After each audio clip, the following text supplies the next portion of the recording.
Welcome to the Table Podcast, where we discuss issues of God and culture, brought to you by Dallas Theological Seminary.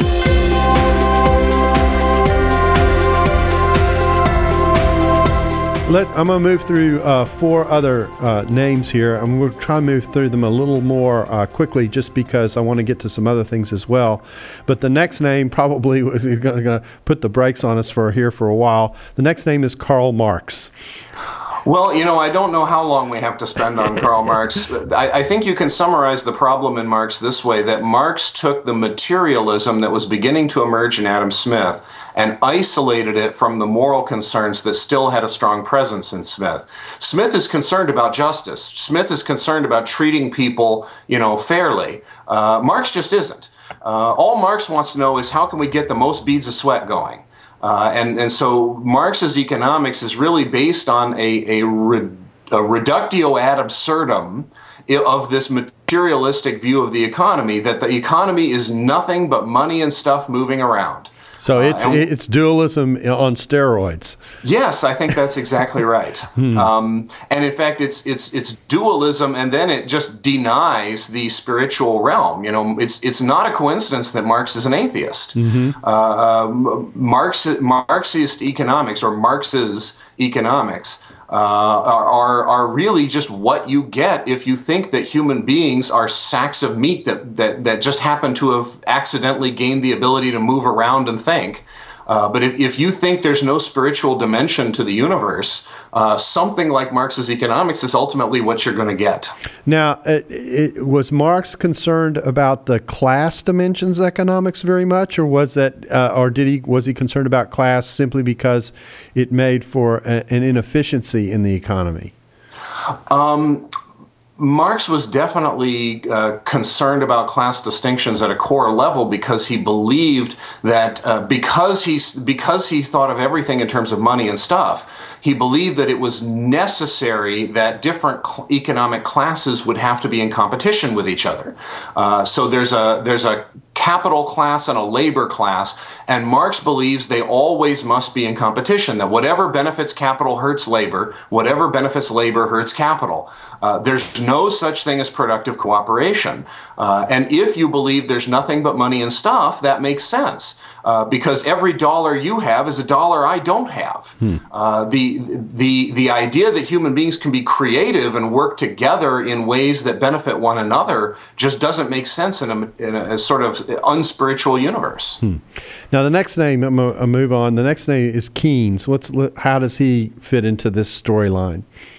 Well, Keynes came along in the early 20th century at a time when the discipline of economics was very eager to separate itself from its moral foundations. And not that economics was not alone in that regard. All the social sciences were essentially looking around for a way they could do their research and activity without any moral presuppositions. They wanted a morally neutral, merely descriptive science. And there have been a bunch of economists talking about how to do this, but nobody really had a powerful vision for how to do it.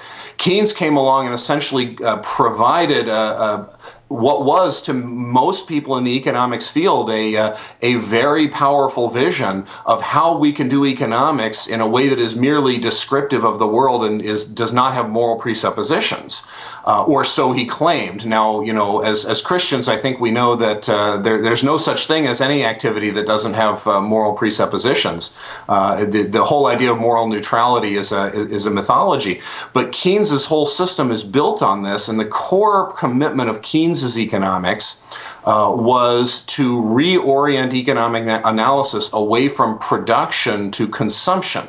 That the earlier approach to economics had said the purpose of the economy is to produce things that people want and need.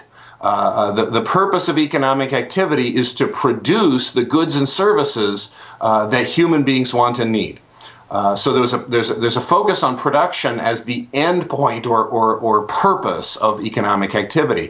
For Keynes, very, very strongly, the end point is consumption rather than production. And his argument was, what's the point of producing it if we're not going to consume it? And therefore, consumption is what we want. And we want to maximize consumption. You have the economy you want, not when you are producing the most goods and services, and certainly not when you're producing the most good or worthy or desirable goods and services, but rather when you are satisfying people's desires, when people are consuming the stuff that's being made. So there's a focus on gratifying your desires, pleasing your desires, because that's what consumption ultimately is in this conception. When you use economic stuff, you do it in order to satisfy some desire that you have. So you're generating markets as opposed to thinking about how you produce in a way that meets a need. Yes, stimulating demand is a sort of talismanic phrase that emerges in the work of Keynes and in those that followed him. That we really want to prompt people to want stuff so that we can then satisfy those desires. There's a focus on teaching people to want more so that you can give them more, because the assumption is people want more, they'll spend more to get what they want, and that's what keeps the economy going in this view. Okay, well, the next name is Friedman, Milton Friedman. What does he add to the equation? Well, Milton Friedman was a libertarian economist who emerged in the 20th century as the key challenger to Keynesian economics.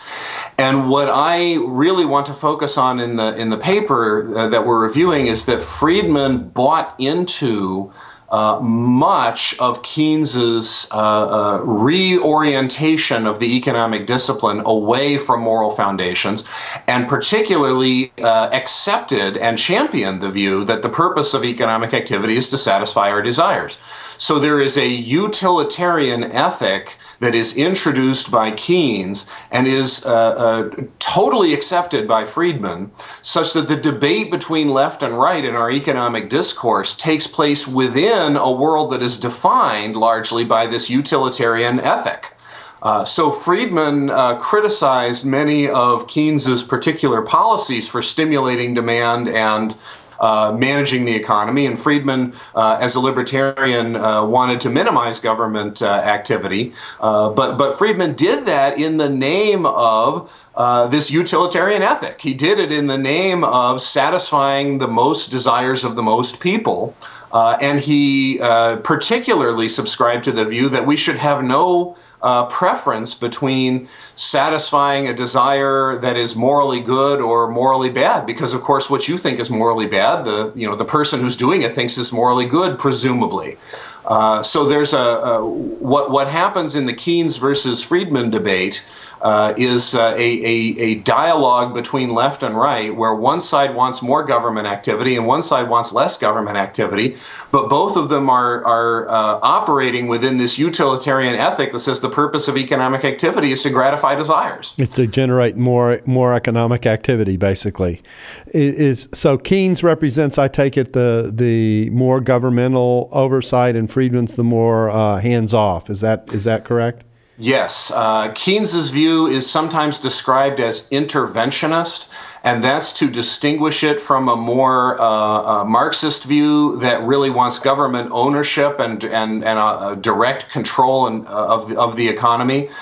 Keynes's view is that you should have private property and markets where people buy and sell, but then government should step in on a regular basis to intervene in the operation of those systems in order to produce the outcomes that Keynesian economics favors. Friedman largely advanced his critique not by challenging the idea that those goals should be accomplished, the sort of the goals of gratifying the most desires of the most people, but rather by showing that government intervention is ineffective. He argued that these interventions that the Keynesians support actually do not accomplish the goal that Keynes set for them. And that if you simply allow people to buy and sell on their own, they'll find the way to maximize the gratification of their desires on their own. Now, if I'm reading between the lines right, and I'm hearing you, and I'm not an economist, so I may not be hearing you right. What I'm hearing is that the two predominant ways in which we tend to think about our economy in the public square, neither of them have a deeply rooted moral component to them. Am I hearing you correctly? Absolutely, and I think the metaphysics and ethics of Keynesian and neoclassical, or Milton Friedman's economics is called neoclassical sometimes, or the Chicago School. I would say Keynesian economics and neoclassical economics are both operating out of the same metaphysic and the same sort of utilitarian ethical philosophy. Okay. Now, this brings us last to the Austrian School, which sounds rather exotic coming from Europe. So, so what is the Austrian School? This is the last part of our history lesson, everybody. The Austrians are the third major school of economics, and they do have a somewhat more robust metaphysical and ethical component. They argue that all human activity is purposive. That people have purposes for their activities, and that thus we need to understand economics not in terms of the movement of money and stuff primarily, but rather primarily in terms of people making choices in order to accomplish their goals.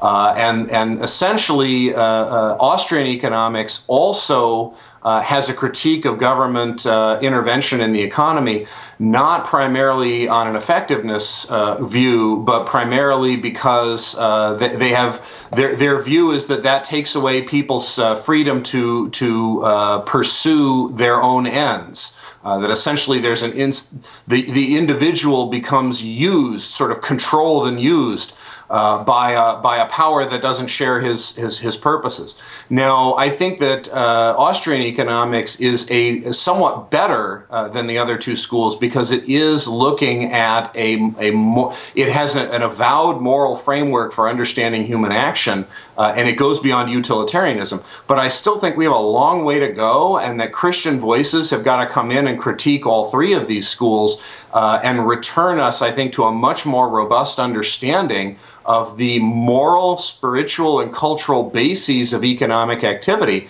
And look, I think that economic growth is a great thing. I think it's something that the church should be in favor of.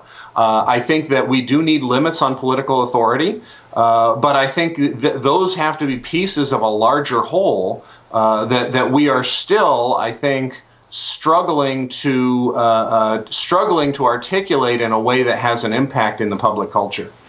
Now, someone might ask, why go through this long history? Well, I think part of the rationale is to help us see that a lot of our public dialogue about how we build our economic policy and the way we think about economics, the way not only we think individually about our money, but collectively as a society about our money, may actually have very little to do with thinking through the values that go into that process. That it's largely become, no matter which side you fall, a very utilitarian kind of debate and discussion, which means that the dualism has fed a debate which at its end still doesn't get us to the large moral questions that we should be asking about the function of work and money.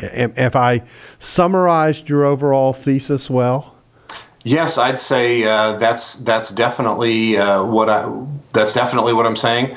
I think that it is a great service that Christians can perform in the coming generation to our culture, to help our culture grapple with this enormous issue and understand that the various schemes and gimmicks that we keep trying to fix our economic problems are failing, not because we have the wrong people in charge in Washington, but because we have the wrong people on the throne in our hearts. And we've got to get the right people on the throne in the throne room of our hearts, and that's the fundamental problem we're dealing with. That what we want is money and stuff, rather than productive work that serves human needs and makes the world a better place. And if we can get our culture to focus on serving human needs and making the world a better place in our economic work, and to respect business as a place where that happens, and sort of treat business as a place where that happens, then I think we're going to see a lot of our economic problems turning around without regardless of what else we do. So part of the point that you're making now, and when we're shifting here, and I'm trying to help us get there, and that is that what we're really talking about is thinking through, why do people work? What should business be about? And how do people in business working together make for a better and more effective society that promotes what oftentimes you hear the phrase human flourishing? Am I again going down the right track here? Absolutely. What is the contribution that work makes to human flourishing? What is the contribution that business as an intermediate institution between the individual and society? What is the contribution business makes to human flourishing, and what is the contribution economic systems themselves make to human flourishing? That's the question I think we're asking. Now, I will tell you that when I read this chapter and was reading through it, there was a discussion along with this. And obviously, now we're injecting the idea of religion and religious values and the value of human worth and service and those kinds of ideas as the moral components that contribute to this development of this theology. But the curveball that I saw in the chapter was the injection of the concept of religious freedom. And I have to tell you that when I approached the chapter coming into it, that was a topic I hadn't anticipated being in the chapter. I hadn't thought about how does religion and religious freedom play into all this, and what is it about an enterprise society and a freedom to create, free from persecution on the one side or state sponsorship of the church on the other? How does that play into this conversation as we're thinking about reflecting on the moral dimension of our work? Well, I think this goes back a little bit to the history that one of the most important developments in human history is the emergence of religious freedom in the modern world. And I think religious freedom is a phenomenal blessing for all kinds of reasons, and we could go on, I could give you weeks and weeks of discussion why I love religious freedom. But I think a challenge that it creates, and we can never keep a blessing unless we can understand the challenge it creates.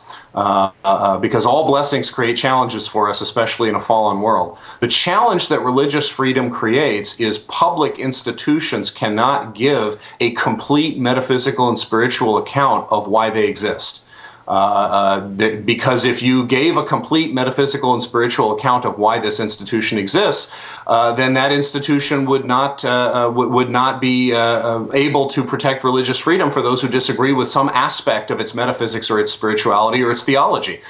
So government, the U.S. government can put "In God We Trust" on the coins, and I'm all for that. I'm not against that, and I don't think that violates religious freedom. But what do we mean by God? What do we mean by "In God We Trust"? Well, if you gave a complete answer to that question, you'd have no space left for religious freedom. So you need some ambiguity. In order to maintain religious freedom, you've got to have some ambiguity in the public square, and that creates a realm of contested meaning where people will argue with each other over what these things mean and have different viewpoints about it. And the danger that creates is that public institutions and systems can drift from their moral purpose. That people can get the idea that, well, everything moral and spiritual is up for grabs, right? Because it's all contested, right? Maybe I think that serving human needs is more important than accumulating money and stuff. But you might have a sort of Ayn Randian philosophy that says no, everyone has a moral responsibility to be selfish. So who's to say that one is better than another, and who's to say that this view should prevail in public culture? And the fact is, we need some shared moral commitments. We need some shared commitments that public institutions do, in fact, represent and affirm, even if we cannot give a complete account of them. And the problem we're encountering in the economic realm, and I would argue in many other realms of culture as well, is that we've lost the ability to articulate the moral purpose of work, of economic activity, of businesses, and of the system itself in a way that represents a consensus value of society. That we need to have a moral consensus in society that transcends our divisions, at least transcends our major divisions. You're never going to get everybody on board, but you've got to be able to have some coherence as a culture. And our nation of religious freedom, and you referred to the phrase enterprise society. I like to use this phrase enterprise society to describe America and the kind of culture that it represents, where people are free to invent and create and build and to offer their ideas in the public square and to offer their work and their businesses in the public square in ways that make sense to them. That enterprise society is an incredibly precious thing because it's just part and parcel of religious freedom. But in order to keep society together in that context, we've got to have some kind of coherence. We have to have some kind of integrity. And I think the way you do that is not by charging into the political system and imposing it through some political movement. I think the way you rebuild or create that integrity is by going into all areas of public life, like business, like like all the things you do in your neighborhood, and offer our view of things to our culture in a way that's contextualized and winsome, and that speaks, again, to the spiritual longings of people around us. So part of the point that I think you're making here is that we could end up in a world where we have a battle between, if I can say it this way, producers and consumers. We could think about it that way with no moral base between it. They just duke it out for the power and control, which is, if I'm hearing again between the lines, is sort of what I'm hearing you say our economic theories tend to push us towards.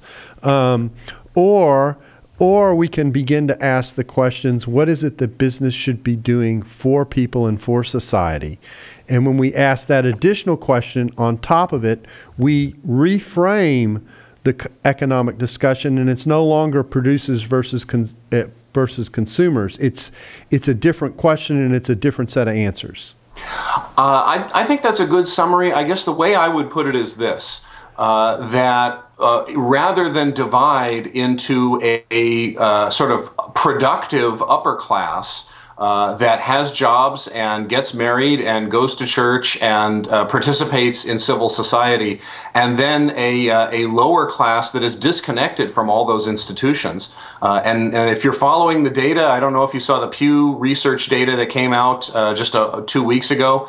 That division is unfortunately beginning to form. Growing, yeah. I think that's just deadly territory. And again, ultimately, the classes will understand one another as competing, unless we have something that is a win, that brings people together and says we can all win together. We can all win together. And I think the key to all winning together is to respect the dignity of all people. And as a result of respecting the dignity of all people, say every human being can be a net producer. With those very rare exceptions of people who cannot work, and we're all for being generous and supporting those people. But everyone who has basic human functioning is able to be a net producer, and we can be a society of producers where everyone is a producer. And obviously, we're also all consuming.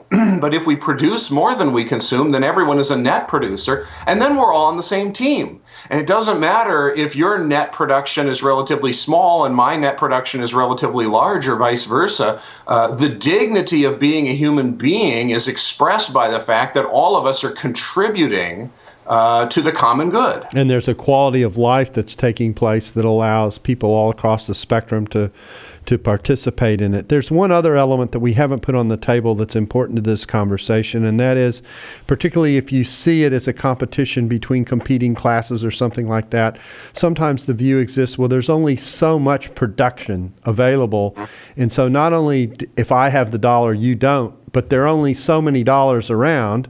So the more dollars I have, not only the less that you have, but the less you have even potential access to. And one of the things about economics that's important, has particularly been true of the modern economies, is that the amount of stuff that gets produced is not static.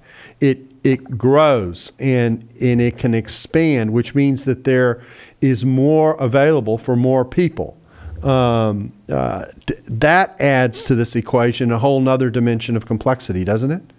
Yes, and I think it's essential to affirm the goodness of economic growth if we are going to build this cultural reconciliation that says we can all win together. Because if we believe that economic growth is bad, or that economic growth can't or shouldn't happen, then we cannot create an environment where we all win together. The basic fact about human beings economically is that they are creative, that we're made in the image of a creating God, and we ourselves are creative, not obviously in the same way as God, but in a way that is like God's creativity. And if human beings are creative, then the economy can and should grow, because we don't just move stuff around. We're adding value, we're producing value. And when we produce value for other people, when we create value through our work, the economy can grow. And unfortunately, in the Christian world, there are ideologies circulating that basically says, well, economic growth only comes from this consumerist whipping up of desires. So economic growth is bad. And I think we need to identify the wrong turn that we took in the 20th century with people like Keynes and Friedman and say, no, in spite of what they claimed, economic growth does not come from whipping up people's desires and teaching them a consumeristic view of human life. So that we can affirm economic growth that comes from ethical wealth creation while not signing on to a selfish view of human life. So we're about out of time for this go around, but of course we're in the process of pursuing a document that is developing this argument kind of a step at a time. So I kind of feel like I'm in a cliffhanger mode right now if this were a television show. So let me try and pull this together, what we've done today, and try and say it this way: as we look at the history of economics and we think about the history of economics in some degree has kind of lost its way. That it started off as having a moral base and asking moral philosophical questions. It developed into its own discipline. It became very utilitarian in the way that it's going about things. There now has been the beginning of an injection back to the moral question to pull us kind of back to ask why we do what we do, not just that we do it, and how well do we do it, and how much can we produce. And in the midst of that, certain values seem to be in play. One is, and we haven't talked too much about this, but I think it's assumed in some of what we've said, the avoiding of selfishness, that we don't engage in the economy just simply to satisfy our own desires or simply for selfish reasons. That there is a desire to pursue a citizenship that is virtuous, that seeks to contribute to society and to produce an environment that leads to human flourishing and that represents good stewardship of the creation that God created us to manage and be stewards over.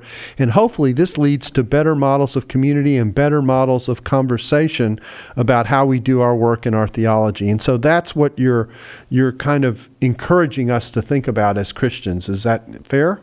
Yeah, amen to all that. Okay.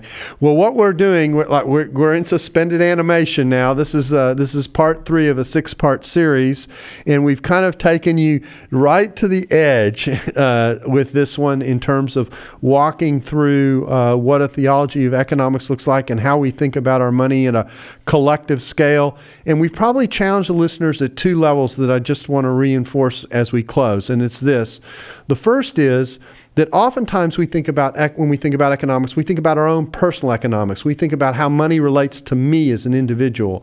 And this conversation that we're having is a collective discussion. It's about corporate economics. It's about how all of us, when we handle our money, impact one another by how we do it and how we view it. So I think that's first. And the second point that I want to make is that cuts against the grain. Because we have generally been taught, particularly in America, to think about ourselves as individual activists, if I can say it that way. People who assess and do what we do because of what it means for me or for my family, or maybe even my community. But we don't think more globally about how you kind of put the whole package together. So we've challenged people today, I think, to think at a more global level about why they do what they do and how their piece fits into the whole of it. Right?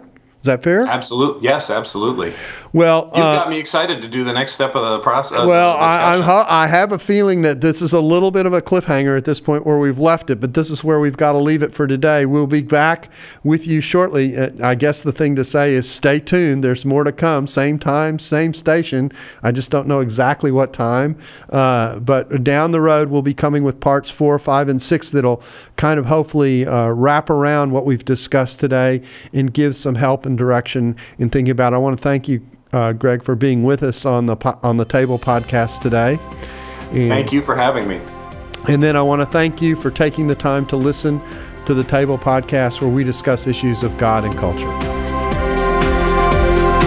Thanks for listening to the Table podcast. For more podcasts like this one, visit dts.edu/thetable. Dallas Theological Seminary. Teach truth, love well.